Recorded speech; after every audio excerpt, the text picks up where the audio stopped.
Tagovailoa has been activated off the IR, will be available for Sunday's game in London against the Jaguars. Tua returned to practice today for the first time since fracturing his ribs week 2. Here's more today from the Dolphins and their head coach, Brian Flores. He'll be at practice, yes. We're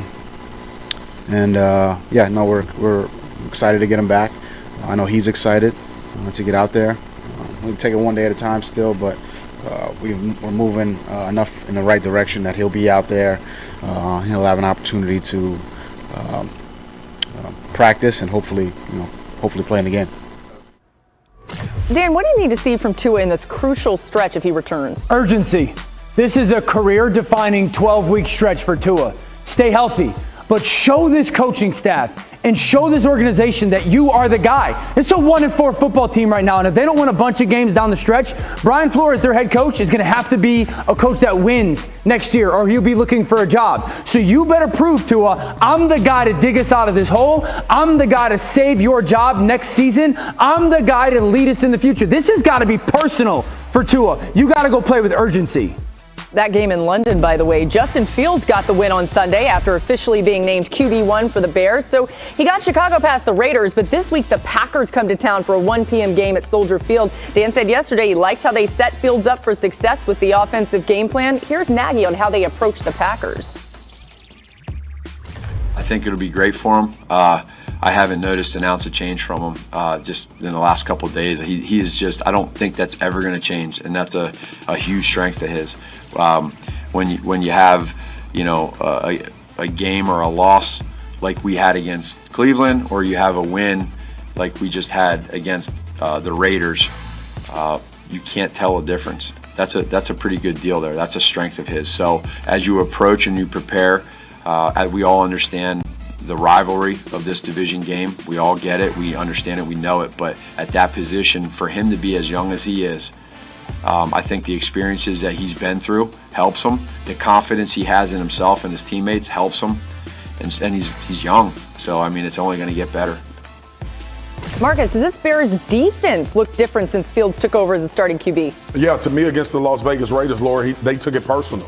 And they wanted to get this young quarterback in position for him to use his talent. And I got to shout out to the Bears' offensive plan and Laser and what they wanted to do with Justin Fields. But ultimately, you saw Khalil Mack resurge. These guys know in the back of their mind, we got a little juice. There's a little added juice to what we're trying to do as a football team. Justin Fields showing up 2 wins in the last 2 weeks, and you get the Raiders for 9 points. That's a big deal. This defense is stepping up for that young guy.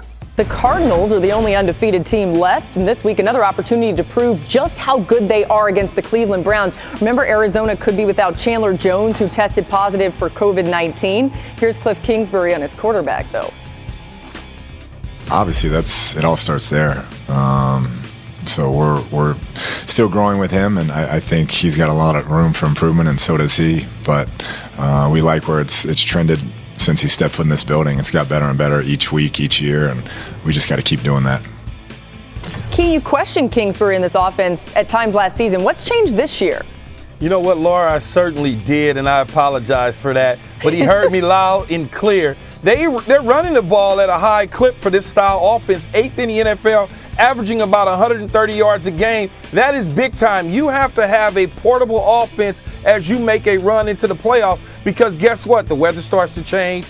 Defensive schemes change. You can't solely rely on Mighty Mouse to take care of everything for you in the running game. So you have to have some sort of traditional style running game to be successful. A rare Key apology on the show. Let's hit the trenches with the boys over there. O-line, D-line with Marcus and Dan. Who's going to pick who up today? First of all, I was watching that Khalil Mack, Robert Quinn on the sideline going like this. Offensive guys don't like that, man. All right, we're going to start with number 5. We are going to go Danielle Hunter versus Taylor Moton. I'm going to put Hunter out there. Now, Moton, in the last couple weeks, has started to struggle for this offense. He has not had a pass block win rate over 90. It tops out at 100. He's got to play well. And, buddy, this ain't what you want. the length of Danielle Hunter, the ability to get off the rock, and this guy impacts games in a major way. We saw Sam Dorn on some stress against the Cowboys. Danielle Hunter and this defense is going to try to get after him. All right, number 4. We put Chase Young up there a ton. We're actually going to go to Niang from the Kansas City Chiefs. Again, it's time to show up. There's been a little bit of struggle. Past 2 games, last week gave up 2 sacks.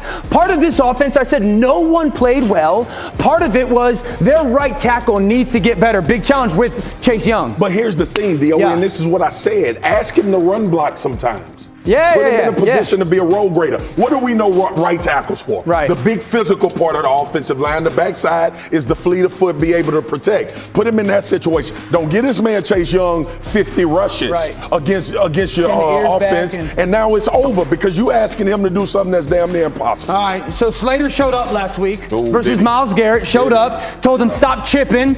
Odafe Owe, right? Odafe Owe for the Baltimore Ravens is right now their best pass rusher. 100%. And Slater, as good as he is going to be tested by this young fella. 100%. And the thing about Owe is the fact that he motors, brother. He does not stop. The speed, the ability to use his hands. I love seeing young players with great technique, and Slater has it as well. He's been very successful, stout, can stop people at the line of scrimmage. He's going to have to deal with this speed, the power. Owe didn't have any sacks at Penn State, right? Now he's come out and just killing it. When you run like a all right, 4-4. Myles Garrett versus DJ Humphries. You talked about Key, talked about them running the football. Well, I'm not putting Myles up there either. Because you're in a 5-0 football team. This is a big-time challenge facing this big fella, as we know.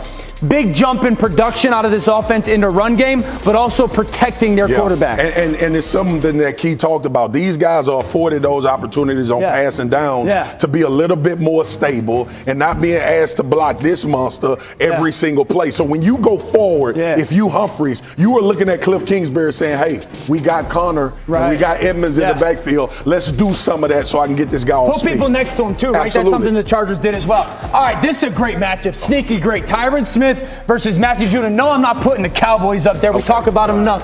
Judon with the red sleeves. This young fella is balling. People have said he's the best free agent signing in all of football. 100%. The money is showing up. And Judon was kind of shout out to the Judon. He was in that Baltimore defense where you didn't really know exactly what he was because the scheme was so magnificent with blitzes. He's winning one-on-one rushes. But guess what Tyron Smith ain't giving up?